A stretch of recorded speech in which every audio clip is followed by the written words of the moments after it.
ఇక నిమ్మకాయలు కొరతే లేదు. ఇంట్లోనే ఏడాదంతా పండ్లు ఇచ్చే బారామసి నిమ్మ మొక్క పెంచుకోవడం ఎలానో చూసేయండి. వంటకాల్లో వేసవి దాహార్తిని తీర్చడంలో నిమ్మకాయల పాత్ర ప్రత్యేకం.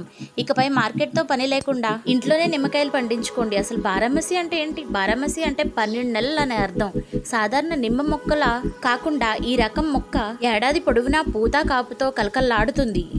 ఈ మొక్కలు పెద్దగా పెరగవు కాబట్టి మీ ఇంటి టెర్రస్ పైన లేదా బాల్కనీలో చిన్న కుండీల్లో కూడా పెంచుకోవచ్చు. ఇసుక కలిపిన గుట్ట మట్టి ఈ మొక్కకు బెస్ట్. కుండీలో నాటేటప్పుడు మట్టితో పాటు సమానంగా పశువుల ఎరువు లేదా వర్మీ కంపోస్ట్ కలపాలి.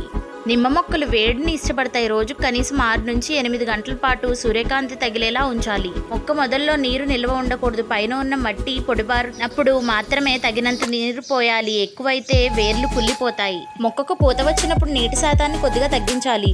3 రోజులకు ఒకసారి పల్చని మజ్జిగను పోస్తే పూత రాలకుండా ఉంటుంది. ప్రతి 3 నెలలకు ఒకసారి గుప్పెడు సేంద్రియ ఎరువులు వేయాలి. పొటాషియం, నైట్రోజన్ ఎక్కువగా ఉండే ఎరువులు వేస్తే కాయలు బాగా కాస్తాయి. ఆకుతొలుచు పురుగు, తెగుళ్లు రాకుండా ఉండటానికి 15 రోజులకు ఒకసారి వేప నూనెని నీటిలో కలిపి మొక్కలు స్ప్రే చేయాలి. కొద్దిపాటి జాగ్రత్తలు పాటిస్తే చాలు. బారామసి నిమ్మ మొక్క మీ కుటుంబానికి ఏడాది పొడవునా తాజా నిమ్మకాయలను అందిస్తూనే ఉంటుంది.